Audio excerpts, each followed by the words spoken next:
레위기는 하나님과 사람 사이의 관계가 어떠해야 되는가, 그리고 이제 하나님과 사람 사이의 관계를 정상적으로 유지하도록 지켜내는 울타리가 바로 그 역할을 감당하는 것이 율법이다. 이것을 우리에게 가르쳐주고 있습니다. 이렇게 마치는 것이 레위기 26장 46절이었습니다. 그런데 이렇게 끝나는 듯 하던 레위기가 다시 전개됩니다. 그러면서 27장 1절이 이렇게 말합니다. 여호와께서 모세에게 말씀하여 이르시되, 이러면서 마치 끝난 것처럼, 이 모든 것들이 끝난 것처럼 이야기를 하다가 또다시 이야기가 시작됩니다. 그러면서 이 내용이 전개되는 내용들이 어떤 내용들을 담고 있는가 하면 크게 두 가지를 담고 있습니다. 하나는 서원에 관한 것, 그리고 또 하나는 11조에 관한 것, 그 규례로 전체를 마무리하는 것을 볼 수 있습니다. 11조가 신앙의 고백을 담고 있는 예물이라면 서원은 하나님을 향한 진실한 약속을 담보로 하고 있습니다. 그러면 서원은 약속을 지키지 않았을 때는 어떻게 되는가?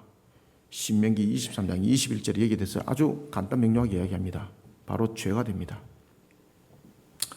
이렇게 말합니다. 네 하나님 여호와께 서원하거든 갚기를 더디하지 말라.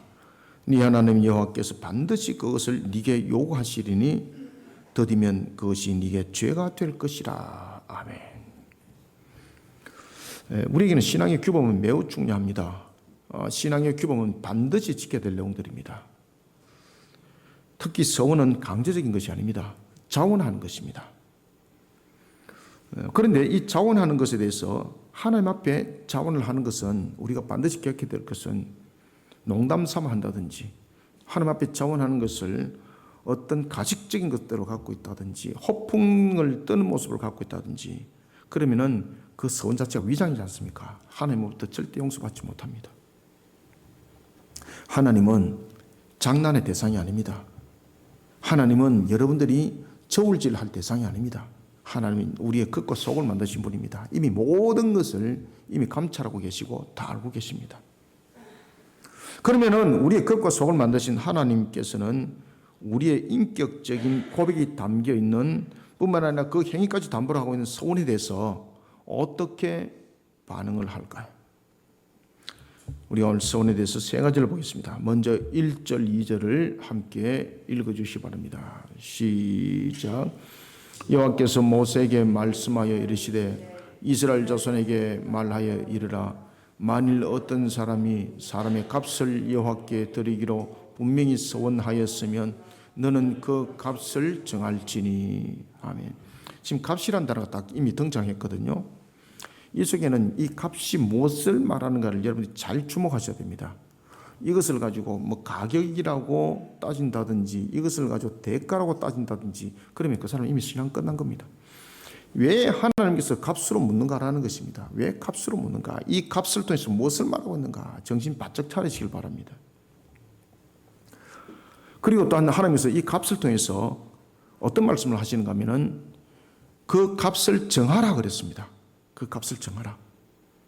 하나님께서 정한 것이 아니고 정하라 그랬거든요. 그러면 왜 정하라 그랬을까?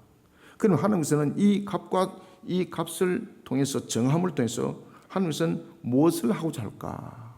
먼저 우리는 첫 번째 1절부터 2절 통해서 하나님은 서원하는 그 심령을 굉장히 기뻐한다는 것을 먼저 여러분 아셔야 됩니다. 아시겠습니까? 그래서 하나님은 서원을 함부로 하지 마라 그럽니다. 왜? 반드시 지켜야 된다는 거죠. 그런데 하나님은 서원하는 것을 굉장히 기뻐합니다. 그러면 이 서원하는 부분에 대해서 그 사람은 어떤 자세로 서원해야 되는가? 그래서 여기서 값이 이야기 주어지는 겁니다. 아시겠습니까? 반드시 서원하실 때는 그 신앙을 통해서 서원하시길 바랍니다. 반드시. 그리고 하나님은 그 신앙을 통해서 아름다운 결실을 맺어간다는 것을 반드시 기억하시길 바랍니다. 그래서 서원은 우리의 신앙의 고백이 있어야 되는 것이고, 그리고 그 서원 속에는 하나님이 반드시 결실을 맺어갑니다. 그래서 서원이 굉장히 중요합니다. 그렇기 때문에 레위기를 마지막으로 마치면서 두 가지를 가지고 지금 마무리를 딱 하는 거예요. 하나는 서원, 하나는 11조. 아시겠습니까? 이 둘 다 굉장히 중요한 신앙입니다. 굉장히 중요한 시도. 그래서 마무리를 그렇게 딱 하는 거예요, 여러분들. 사람은 세상의 가치로 따질 수 없습니다. 그것을 하나로 표현하라면 하나님의 형상이기 때문입니다. 하나님의 형상. 하나님은 세상으로 무엇과도 비교할 수 없는 대상입니다. 하나님은 어떤 것들로도 표현할 수 없는 분입니다. 하나님의 형상이라는 것은 사람은 세상의 가치로 따질 수 없다는 존재입니다. 그리고 사람은 세상의 어떤 존재와도 비교할 수 없다는 대상이 하나님의 형상이 그것을 말해주고 있습니다. 이런 사람도 하나님 앞에서는 자신의 존재와 가치에 대해서 말할 수 없습니다. 왜냐하면 하나님이 창조주거든요. 사람이 마음으로 주관되지는 하나님 앞에 그러면 서원한다는 것은 어떤 의미를 가지고 있는가? 서원은 히브리어로 네데르라는 단어를 사용합니다. 이게 뭔가 하면은 맹세한다는 의미를 가지고 있습니다. 맹세. 약속인데 이 단순한 약속이 아닙니다. 맹세한다는 데 맹세. 우리가 이제 신앙들이 이제 이 초보 신앙들을 가다 보면은 이 맹세 같은 것도 잘 하고 이래 하는데 잘 안 지켜요. 이게 신앙이 얼마나 여러분 잘못된 신앙인가 하면 이 두드러 고쳐야 됩니다. 전부 다. 자기 입에서 뱉은 것이면은 반드시 신앙으로 그것을 갖다 입으로 뱉으시길 바랍니다. 그리고 반드시 지키시길 바랍니다. 아시겠습니까? 하나님 전부 다 보고 있습니다, 여러분들요. 약속은 하나님 앞에 우리가 신앙으로 서원하는 것은 지나가다가 기본으로 하는 것이 아닙니다. 모든 것이 신앙이 바탕이 되어 있어야 됩니다. 그래서 하나님께서 서원하는 것 안 지키면 죄다 그러잖아요. 죄다. 반드시 값을 묻. 그래서 값이라는 단어 딱 등장하는 겁니다. 값을 묻는다는 거예요, 그 사람에게. 하나님께서 말씀하십니다. 내가 너한테 억지로 시킨 것 아니지 않느냐고. 네가 서원해놓고 네가 왜 안 지켰냐 말이에요. 그것도 서원도 하나님 앞에 한 것인데 하나님 조롱하는 거거든요. 반드시 뭐 값이 있습니다. 값이 있습니다. 정신 바짝 차리셔야 됩니다, 여러분들. 우리가 서원에 관해서 가장 대표적인 한 사람을 뽑는다면 한나를 뽑을 수가 있습니다. 사무엘상 1장 12절에 의하면 한나는 하나님께 기도합니다. 자신에게 아들을 주시면은 그의 평생을 여호와께 드리겠다고 서원하면서 기도합니다. 눈물을 흘리면서 기도합니다. 하나님께서 그 기도를 긴밀하게 들으세요, 여러분들요. 이렇게 해서 태어난 사무엘. 사람들이 보면은 물에 빠졌을 때에 건져달라고 살려주세요 했는데 그때는 절박함이 한 가지만 있었습니다. 오직 사는 것. 근데 건져주니까 내 보따리 내놔라. 그죠? 이 사람들이 마음이 그렇게 변심될 수 있어요. 근데 한나는 그리하지 않았습니다. 그 자신이 하나님께 서원한 대로 사무엘을 여호와께 드립니다. 그리고 사무엘은 여호와의 특별한 종이 되어서 성막에서 평생 봉사를 합니다. 하나님께서는 이런 서원과 관련하여 모세에게 특이한 사항을 지금 지시합니다. 어떤 사람이 사람의 값을 여호와께 드리기를 서원하였다면, 그죠? 값이 왜 여기서 값이라는 단어를 사용했을까? 이 이제 주목하셔야 돼요. 그 값을 정하도록 합니다. 그리고 밑에 보면 그 값이 실질적으로 책정되어 있는 것을 볼 수 있습니다. 그럼 이것이 무슨 가격표인가? 어떤 사람이 사람의 값으로 여호와께 드리기를 소원했다면, 자 보십시오. 어떤 사람이 사람의 값을 여호와께 드리기를 소원했습니다. 그럼 그 값은 어떤 의미를 가지고 있는가? 사람은 값으로 책정할 수 없습니다. 마태복음 16장 26절에 보면 천하를 주고도 얻을 수 없는 것이 사람의 목숨이라 하였고, 그리고 또한 시편 49편 12절에 보면은 사람은 존귀한 자라 하였습니다. 가치로 따질 수 없죠. 그러면 서원과 관련된 사람의 값은 무엇일까요? 보면 여기서 사람의 값을 가지고 계산하라고 했거든요. 사람은 값으로 계산할 수 없는데 값으로 지금 계산하라고 합니다. 그럼 여기서 이 값은 무엇을 의미하는가? 두 가지 측면을 설명하고 있습니다. 먼저 첫 번째는 이 값은 하나님 앞에 서원한 사람의 신앙을 담보하고 있는 겁니다. 반드시 신앙으로 담보하라. 반드시. 신앙이라는 그 실체를 반드시 올려놔라는 겁니다. 서원할 때. 사람은 어떤 것들로도 값을 매길 수 없습니다. 그리고 하나님은 값으로 계산하여 그 가치를 측량하지도 않습니다. 그럼 여기서 값이라는 것은 바로 무엇인가? 그 사람의 신앙을 담보하고 있는데 그 값은 바로 자신의 전인격이 올려지는 겁니다.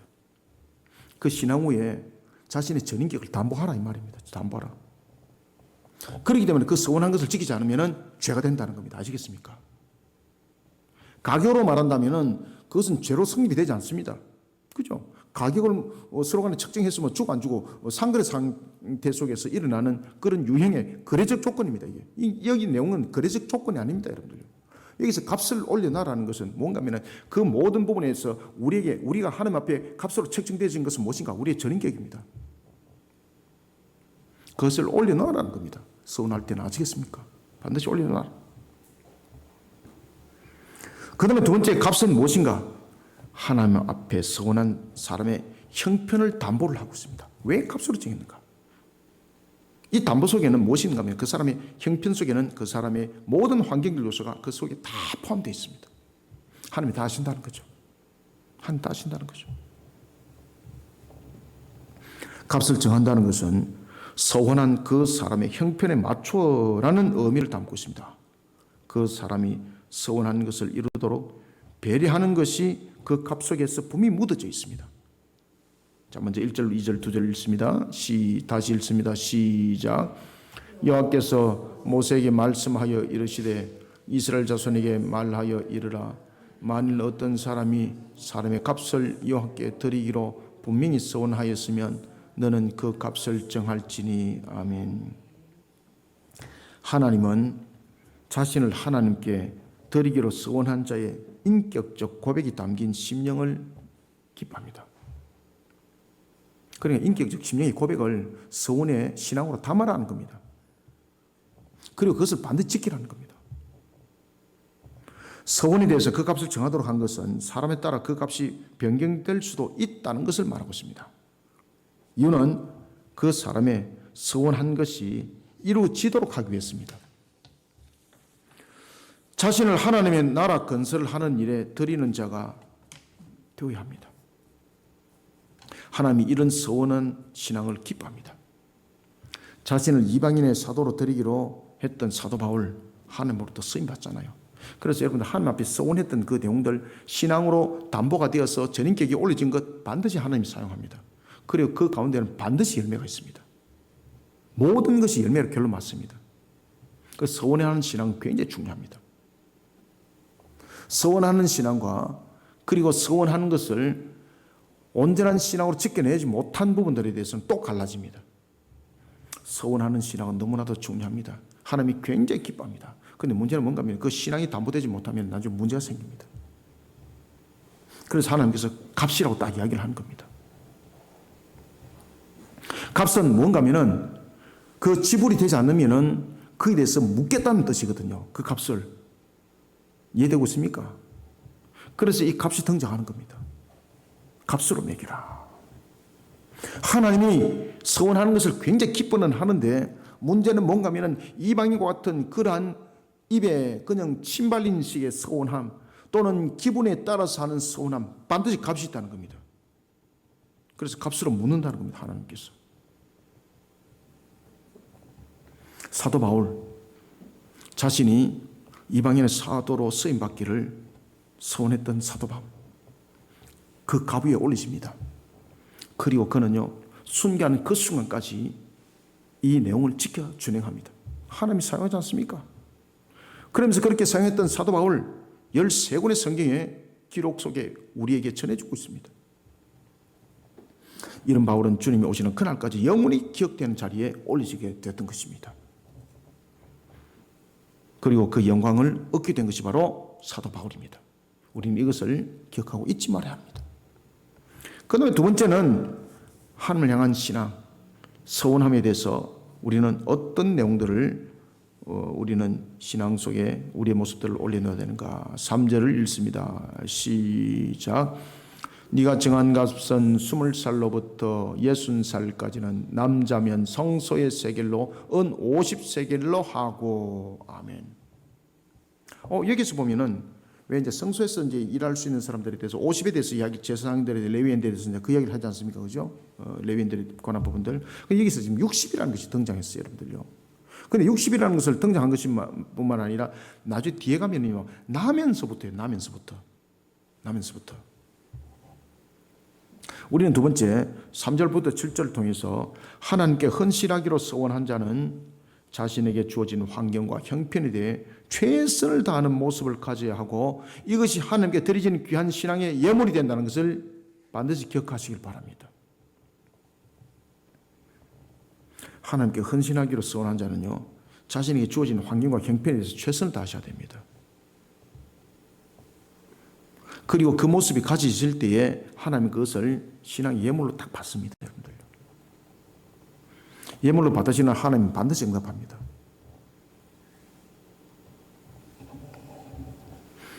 하나님께서는 자신을 하나님께 드리기로 맹세한 자의 기준을 정하도록 합니다.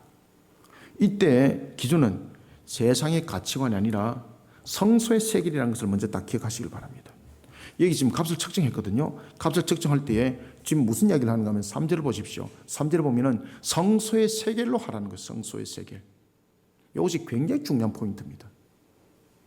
세상적인 관점이 지금 아니라는 거예요. 이게 지금 가격 측정이 매매 상태 속에서 일어나는 것이 아니라는 겁니다. 이게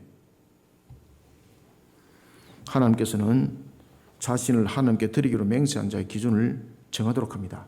이때 기준은 세상의 가치관이 아닙니다. 성소의 세겔입니다. 성소의 세겔. 그래서 서원하면 반드시 신앙이 올려져야 됩니다. 그리고 그렇게 서원함의 고백이 됐을 때는 반드시 지켜야 됩니다. 성소의 세겔로 정하고 나이와 성별에 따라 지금 차등을 둡니다. 차별이 아니고 지금 차등을 두거든요. 이것도 주목하셔야 됩니다. 일반적 세겔이 1세겔이 무게가 어느 정도 되는가 하면 약 한 11.4g 정도 되거든요. 성소 세겔은 일반적 세겔보다도 약 한 20% 5분의 1이 더 나가요. 그럼 그게 다 합쳐야 되는 거죠. 그랬을 때 성소의 세겔은 일반 세겔과 달리 약 한 13.7kg, 13.7g 정도 된다. 이래 보시면 되는 거예요. 이때에 자 이렇게 이야기합니다. 1개월부터 5살까지 남아는 은 5세겔, 그리고 이하는 은 3세겔, 그리고 또 5살부터 20살까지입니다. 5살부터 20살까지 남자는 은 20세겔, 여자는 그 절반인 은 10세겔. 자, 그리고 20살부터 60살까지, 20살부터 60살까지는 제일 많습니다, 세겔이. 왜냐하면 그때 제일 활동을 많이 할 나이거든요. 그때는 남자는 은 50세겔, 여자는 은 30세겔로 정합니다. 자, 그런가 이제 60을 넘어버리면은 이제 노년에 이르게 되는데, 노년에 이르게 되면은 노동력이란지 모든 부분들이 활동력이 떨어지게 됩니다. 60살 이상 남자는 은 15세겔, 여자는 은 10세겔을 정하도록 차등을 둡니다. 헌신하기를 소원한 자들을 차별하는 것이 아니라 차등을 두어서 공정을 유지하는 겁니다. 지금 여기서 차별이 아니고 차등을 주어서 공정성을 유지하도록 하는 겁니다. 어릴 때와 힘을 써서 봉사할 때 그 나이가 그 연령에 따라서 다릅니다. 어릴 때와 힘을 써서 봉사할 수 있는 나이 다릅니다. 남자와 여자도 힘을 써서 일할 수 있는 부분들이 다릅니다. 그래서 그것을 차등을 둔 겁니다. 차별을 둔 것이 아니라. 그리고 또 하나는 노인은 보시면은 20살 때보다도 더 못합니다. 노인은 어린 아이보다도 더 연약합니다. 그래서 노인이면 60살 이상이면 남자는 은 15세겔이고 여자는 은 10세겔로 차등을 둡니다. 이런 과정을 통해서 공정함을 이루도록 합니다. 하나님께서 이렇게 연령별, 성별 값을 정한 이유가 무엇이겠습니까? 하나님께서 서원한 자는 자신이 주어진 환경과 형편에 핑계대지 말고 최선을 다하는 모습을 가지라는 겁니다. 아시겠습니까? 차별에는 차등을 딱 두면서 그 측정되어 있는 그 부분에 대해서 최선을 다하는 겁니다. 3절부터 7절을 다시 한번 읽읍시다. 시작. 네가 정한 값은 20살부터 60살까지는 남자면 성소의 세겔로 은 50세겔로 하고 여자면 그 값을 30세겔로 하며 5살로부터 20살까지는 남자면 그 값을 20세겔로 하고 여자면 10세겔로 하며 1개월로부터 5살까지는 남자면 그 값을 은 5세겔로 하고 여자면 그 값을 은 3세겔로 하며 60살 이상은 남자면 그 값을 15세겔로 하고 여자는 10세겔로 하라. 아멘. 하나님을 향한 헌신의 마음은 세상의 가치관을 벗어나야 합니다.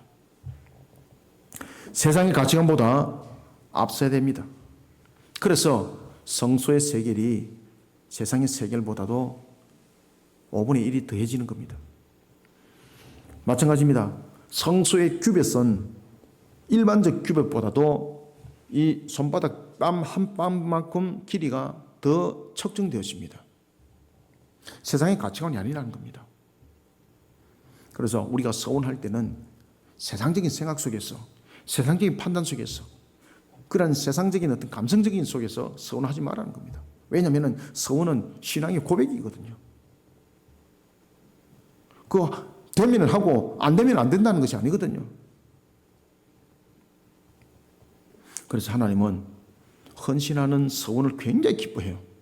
그런데 헌신하는 그 신앙의 고백을 굉장히 기뻐하는데 그렇게 해놔놓고 획가닥 뒤집어지는 것은 반드시 값이 있다는 거죠. 그래서 하나님께서 묻는다는 거예요. 그에 대해서 반드시 묻는다는 거예요. 성전의 세겔에 주는 의미가 바로 무엇입니까? 성전의 세겔이라는 이것은 세상의 가치관보다도 그 기준들이 엄격하다는 겁니다.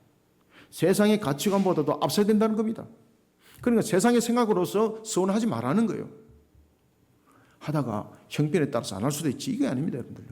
그것은 서원함이 아닙니다. 그것은 하나님 앞에 자신이 하나님을 가볍게 여기는 그러한 잘못된 신앙 속에 있는 겁니다. 그러니까 하나님이 값을 딱 묻는다는 거예요. 그래서 값이 딱 등장하는 겁니다. 값이.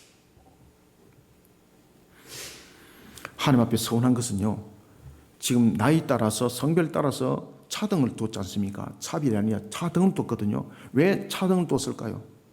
그 정해진 것에 대해서 최선을 다하라는 겁니다. 그렇죠? 틀림없이 그렇게 하라는 겁니다. 틀림없이 그렇게 하라는 겁니다. 그리고 헌신을 다하라는 겁니다. 그럴 때 그것이 하나님을 기쁘게 하는 것이고 그것이 하나님 앞에 드려지는 하나의 예물이 된다는 겁니다. 남녀노소에 따라 차등을 둔 것과 달리 하나님 앞에 위선과 가식은 은혜를 얻어내지 못합니다. 그래서 서원했는데 가식적인 모습들로서 이것을 엎어버리지 않습니까? 그럼 그 속에 하나님께서 그것을 예물로 안 받습니다. 예물로 안 받기 때문에 하나님으로부터 은혜가 임하지 않습니다. 대신에 무엇이 주어집니까? 하나님이 값을 묻습니다. 이제 네가 나를 조롱하였구나. 아시겠습니까? 그래서 값을 묻는 겁니다. 서원한 자는 반드시 여러분들 은혜가 있습니다. 그런데 그것을 신앙으로 지켜나가시길 바랍니다. 그렇기 때문에 하나님께서는 지킬 수 있도록 성소의 세겔로서 지킬 수 있도록, 성소의 세겔이라는 것은 바로 신앙을 담보를 하고 있는 것이거든요. 세상의 가치관으로서 서원은 안 받는다는 겁니다. 그러면 신앙의 가치관이라는 것은 하나님 앞에 신앙이 인격적으로 나간다는 이야기고, 그리고 딴 신앙이 인격적으로 나간다는 것은 분명히 신앙 속에 그 규격을 맞춰야 된다는 이야기입니다. 그래서 하나님께서 서원하는 것은 하나님이 지명하는 것이 아니고 자원하는 것으로 받는 겁니다. 자원하는 것. 자원하는 것으로 받되 반드시 신앙이 담보가 되어야 되는 것이고, 그 속에는 반드시 하나님이 값을 묻겠다는 겁니다. 그 값을 묻겠다는 것은 하나님의 은혜가 반드시 있다는 이야기입니다. 그런데 그 서원한 것을 지키지 못했을 때는 은혜가 있는 것이 아니라 나중에 값을 묻는, 바로 그 죄에 대해서 값을 묻는 일들이 반드시 있다는 겁니다. 하나님 앞에 위선과 가식은 은혜를 얻어내지 못합니다. 하나님은 과한 것을 요구하지 않습니다. 자신에게 주어진 환경과 형편에 대해 최선을 다하는 신앙의 모습으로 하나님께 드려지는 자들이 되시길 바랍니다. 이것이 하나님께 드려지는 귀한 신앙의 예물이 된다는 것을 잊지 마시길 바랍니다. 이것이 서원의 예물입니다. 마지막으로 세 번째 8절을 읽습니다. 시작. 그러나 서원자가 가난하여 네가 정한 값을 감당하지 못하겠으면 그를 제사장 앞으로 데리고 갈 것이요 제사장은 그 값을 정하되 그 서원자의 형편대로 값을 정할지니라. 아멘.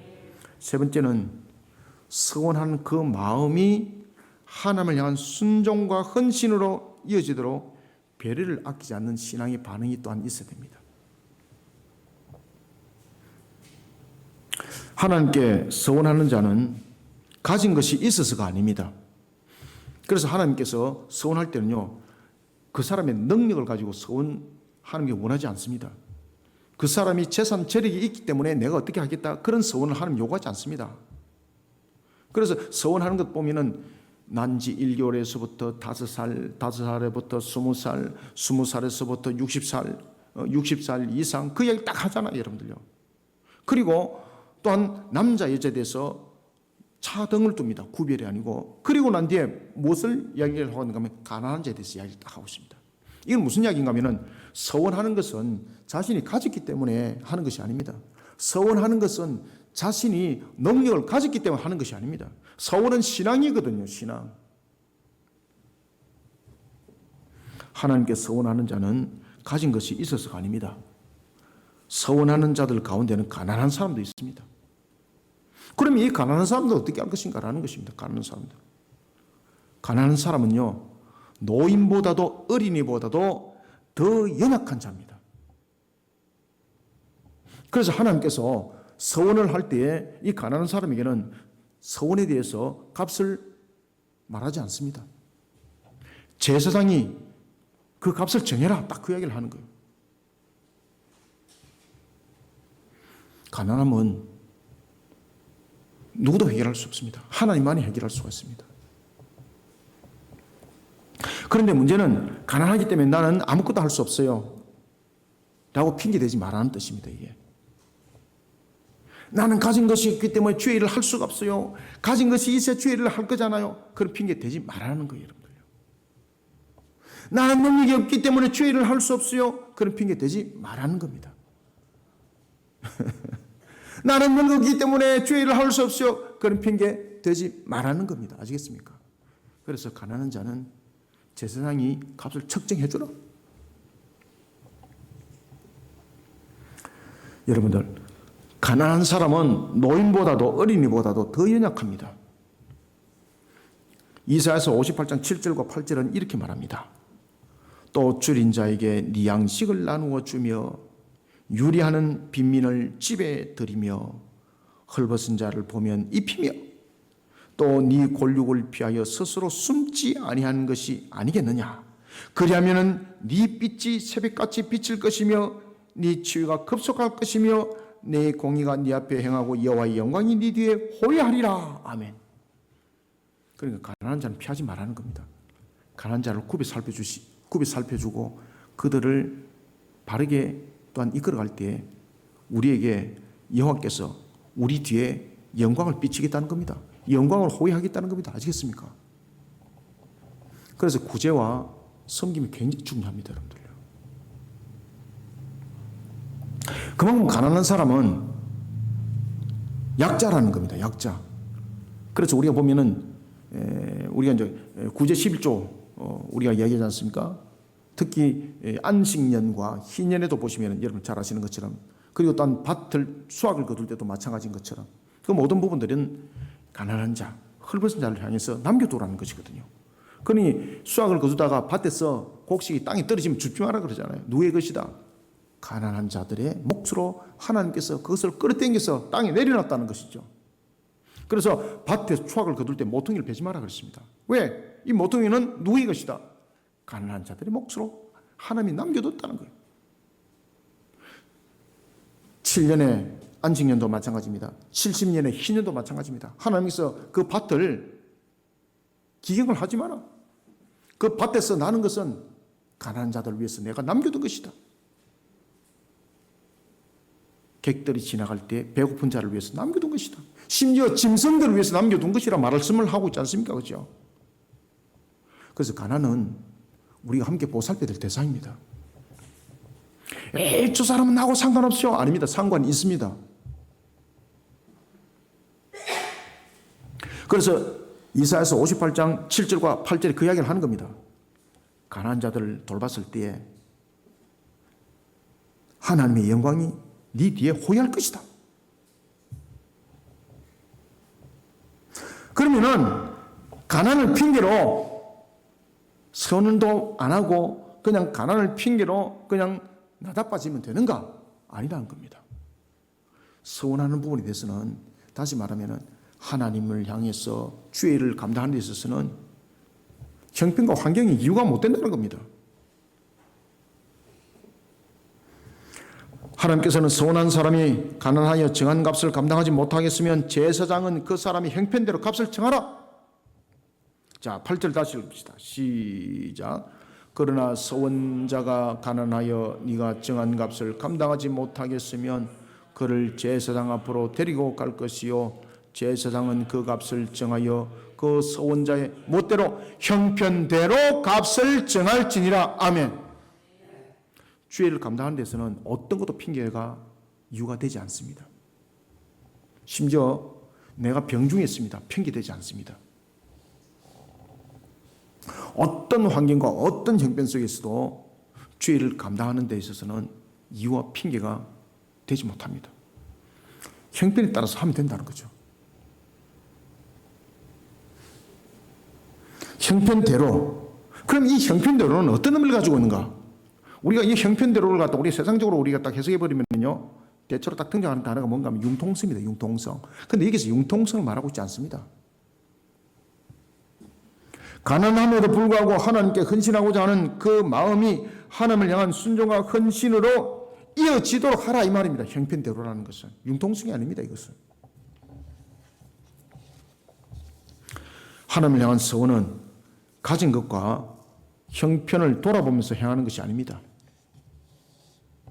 하나님께 서원하는 것은 하나님의 나라를 위해서 우리가 뭔가를 할 때는 모든 것이 마음으로부터 시작해야 됩니다.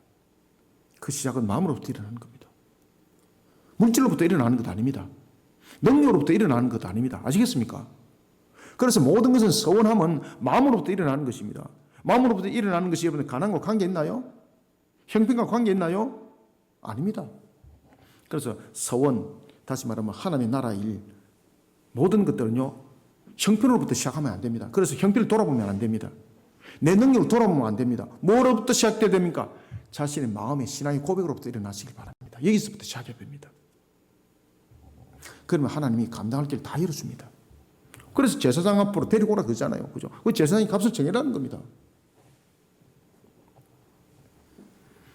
하나님을 향한 서원은 가진 것과 형편을 돌아보면서 행하는 것이 아닙니다. 마음으로부터 시작해야 됩니다. 마음으로부터 시작하며 하나님을 향한 순종과 그리고 헌신으로 반드시 이어져야 합니다. 그래서 그 순종과 헌신이 나중에 복된 열매를 맺습니다. 그것이 한나지 않습니까? 한나가 여러분 사무엘을 그대로 들었습니다. 그죠? 나중에 사무엘을 들은 것으로 끝나지 않습니다. 그게 5 자녀를 하나님께 주시잖아요. 자녀를 하나도 못 낳았던 한나에게 그렇게 하나님께서 축복으로 응답하세요. 여러분들요. 그래서 서원에는 반드시 응답이 있어요. 반드시.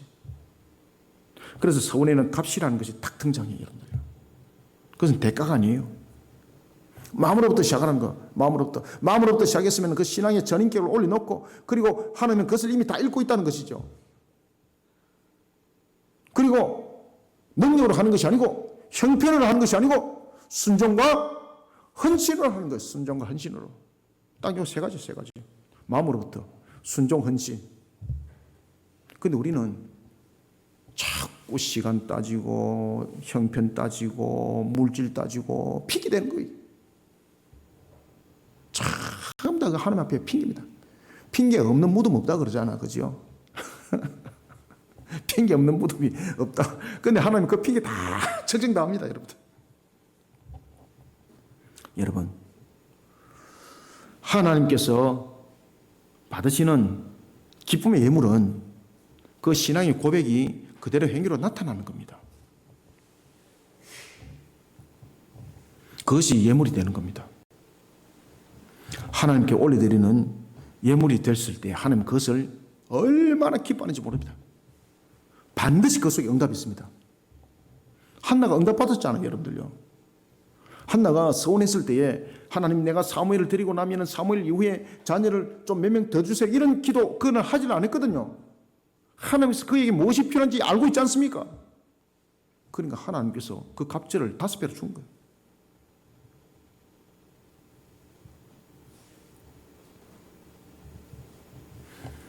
하나님은 마음으로부터 시작하고 하나님을 향한 순종과 헌신으로 이어지는 서원의 신앙 아주 기뻐합니다.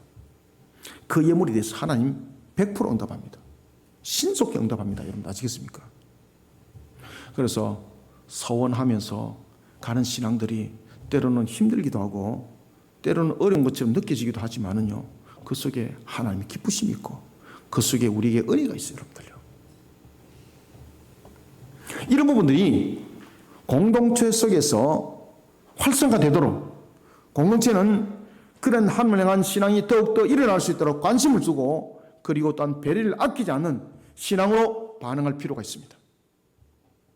그래서 레위기가 마지막으로 이야기를 하는 겁니다. 11절을 말하기 전에 딱 이야기를 딱 하는 겁니다. 사랑하는 성도 여러분, 오늘도 하나님께서 주시는 은혜의 말씀을 항상 마음판 속에 새기고 마음으로부터 먼저 시작하시기 바랍니다. 그리고 순종과 헌신을 아끼지 않는 신앙의 그 걸음으로 하나님 앞에 영광을 돌리면서 하나님께서 베푸시는 은혜를 풍성히 맺어가는 여러분들이 되기를 소원합니다. 말씀을 맺습니다. 하나님을 향한 신앙을 대변하고 있는 서원. 서원은 신앙의 인격을 담보로 하고 있습니다. 서원은 출발이 마음으로부터 해야 됩니다. 조건으로부터 하면 안 됩니다. 그래서 일어났던 가운데서 사고 친 사람도 있지 않습니까? 그렇죠? 서원을 잘못하여서 사사기에도 사고 쳤던 그런 일들이 사건이 있지 않습니까? 왜 그런가 하면 그 서원이 조건부로 된 것이고 마음으로부터 일어난 것이 아니고 신앙을 담보로 한 것이 아니었거든요. 그런데 한나는 어떻습니까? 바로 신앙을 올려놓았고 그 속에 자신의 인격을 신앙의 인격을 올려놓았고 이것이 전부 다 담보로 됐던 거죠. 마음으로부터. 그러면서 어떻게 했습니까? 순종과 헌신했지 않습니까? 그러니까 하나님께서 얼마나 그 예물을 기뻐 받으셨습니까? 그러니까 한나에게 가장 큰 축복이 뭔지를 아시고 하나님께서 그에게 5배의 자녀를 주시잖아요. 이거 잘 보셔야 됩니다, 여러분들요. 이것을 사무엘서와 잘 연결해서 한나와 잘 연결해서 잘 보셔야 됩니다. 그럼 반드시 거기 답이 있습니다, 여러분들. 그래서 제가 하나님 앞에 저도 서운한 것이 있지 않습니까?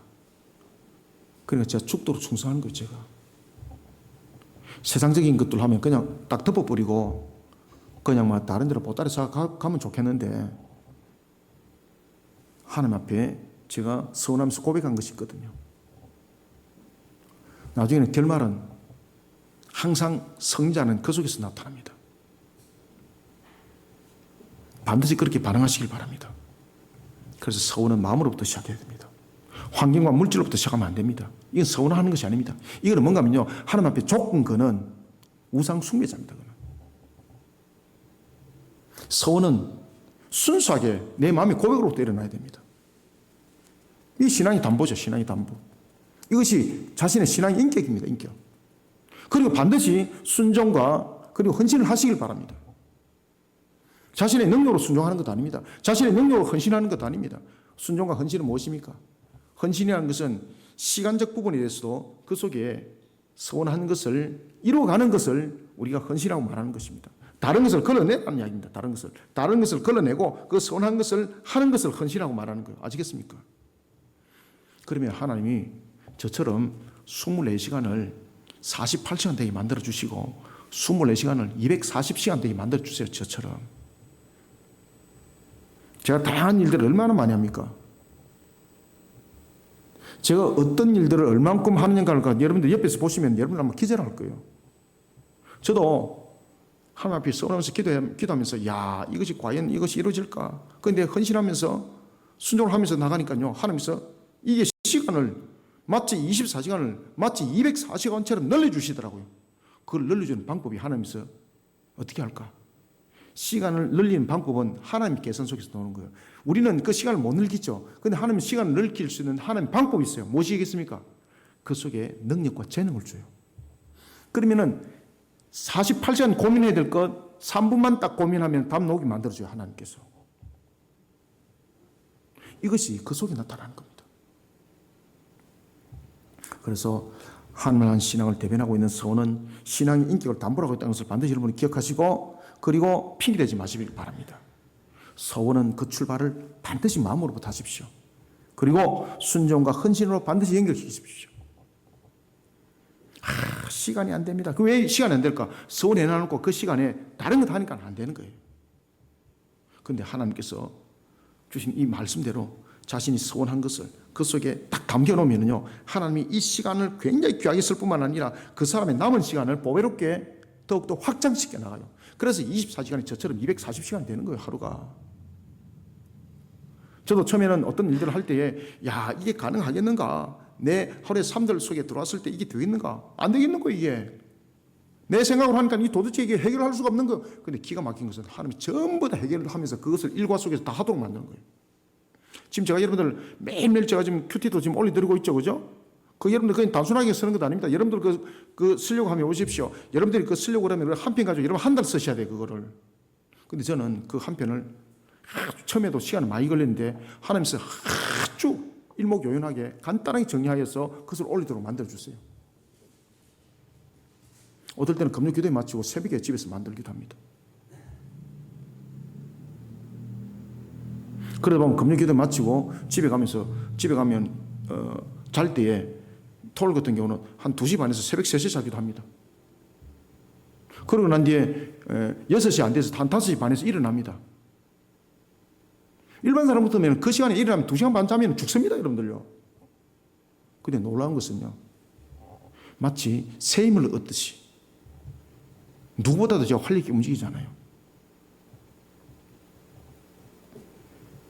앉아서 일하다 보면은 다리가 불편할 때도 있습니다. 그러면은 딱 하던 일 딱 멈추고 계단 오르다 내려다 운동합니다, 제가.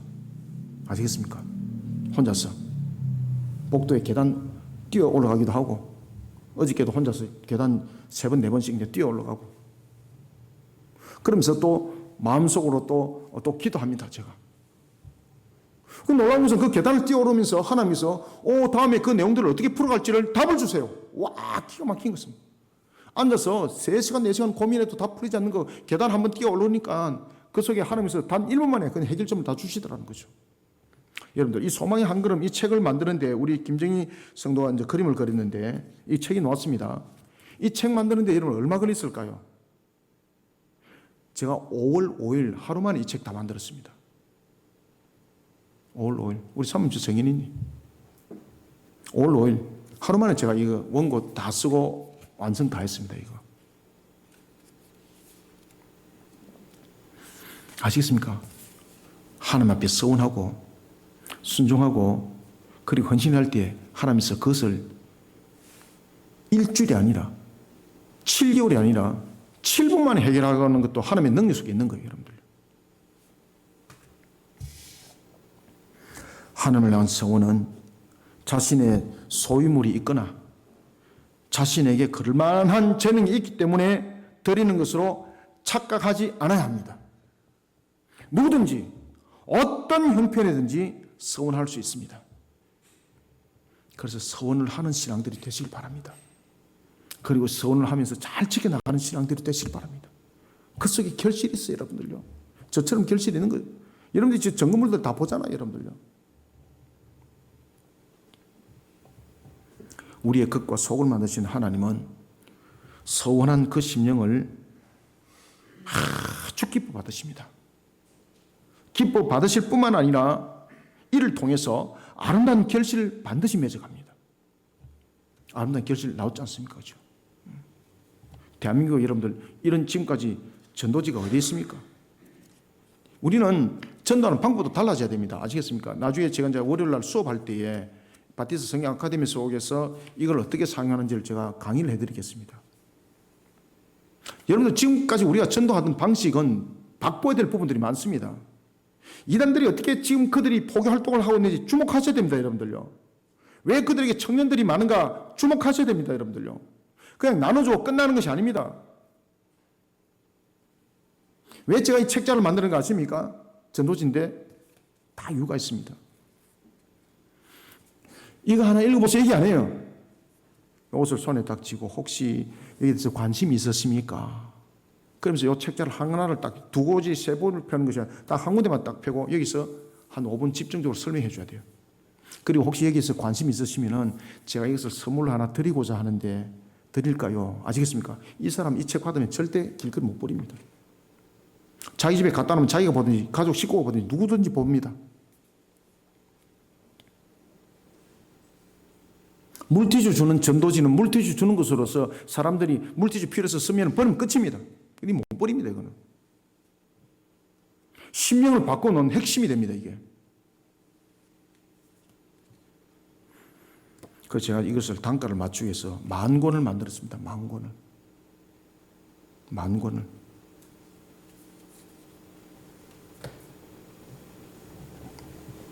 제가 재력이 있어서 만든 것이 아닙니다.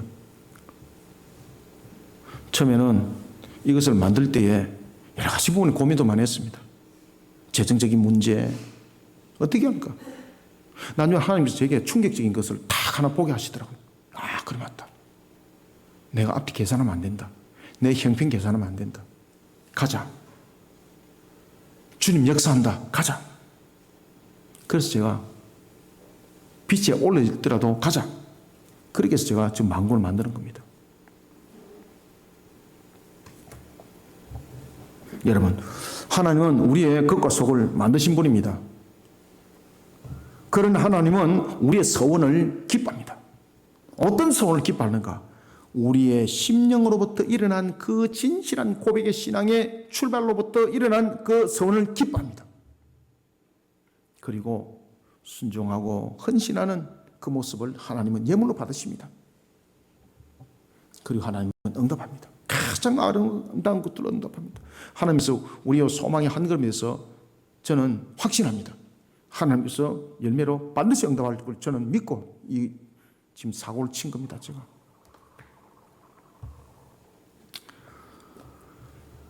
하나님께서 원한 자는 자신에게 주어진 형편과 환경을 통해서 최선을 다하면 됩니다. 그 다음은 하나님께서 만들어 가십니다. 이것이 하나님께 드리신 귀한 예물이 됩니다.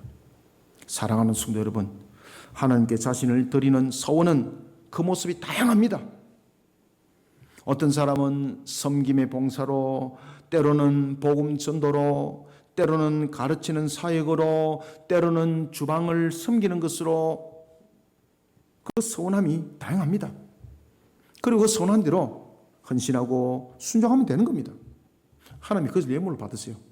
얼마나 기뻐하는지 모릅니다. 자신을 하나님을 향한 신앙으로 드리는 서원하는 자리에 우리 모두 우리 성도들이 올려지기를 주님의 이름으로 축원합니다. 살아계셔서 역사하시는 주님, 오늘도 주께서 우리에게 은혜 담비를 부어주시고 주의 거룩한 산 역사의 걸음을 걷게 하시니 감사합니다. 특별히 오늘 주님의 주신 레위의 말씀을 통하여 서원함이 왜 중요한지, 그리고 또한 서원하는 신앙은 우리에게 무엇을 담보로 하고 있는지를 레위기를 통해서 다시 한 번 더 조명하게 하시니 감사합니다. 우리가 입술로는 서원하면서 행위로는 그 모든 것을 위반하는 일들, 그 값이 있다 했습니다. 하나님께서 그 값도 성소의 세겔이라 하였을 때 그 성소의 세겔은 신앙이 올려져야 된다는 이야기고, 하나님의 관점 속에서 그 모든 것을 본다는 이야기입니다. 하나님, 이런 속에 우리의 서원은 참으로 하나님을 향한 우리의 결실을 맺어가는 신앙이 되게 하여 주님 영광 받으시고, 우리 모든 성도들에게는 하나님께서 은혜의 베푸심이 차고 흘러 넘침이 열매로 응답받는 역사 나타나게 하여 주시옵소서. 특별히 오늘도 우리에게 주신 서원에 대해서, 서원은 마음으로부터 일어나고 시작하며 또한 순종하고 헌신하는 모습 속에 이유되지 말고 핑계대지 말고 형편 말하지 말고 그 속에 달려가면은 하나님의 도우심이 있고 그 속에 주께서 귀한 예물로 기쁨의 예물로 받으시며 응답하는 역사가 있다는 것을 다시 한 번 더 우리에게 조명해 주신 살아계신 하나님, 오늘도 우리 그리심교 모든 성도들이 서원의 신앙으로 자신들을 세워서 하나님이 부어주시는 그 은혜를 마음껏 누리는 역사로 달려가게 도와주시옵소서. 우리에게 주어진 바티서 사명 사역 속에 하나님 앞에 은혜를 구하며 또한 달려가는 신앙 속에 우리가 소원했던 것들, 하나님 앞에 예물로 또한 이와 같이 신앙의 한 걸음이라는, 소망의 한 걸음이라는 또한 우리에게 전도 소책자를 예물로 내어놓습니다. 이 과정 속에 또한 헌신하고 섬겼던 손길들 모두를 기억하여 주시고 은혜와 은혜를 다하여 주시옵소서. 오늘도 주신 말씀은 우리 모든 성도들에게 꼴이 되고 양식이 되게 부족함이 없게 하시며 하나님의 은혜가 차올라 넘치게 역사하여 주옵소서. 예수님의 이름으로 기도드립나이다. 아멘.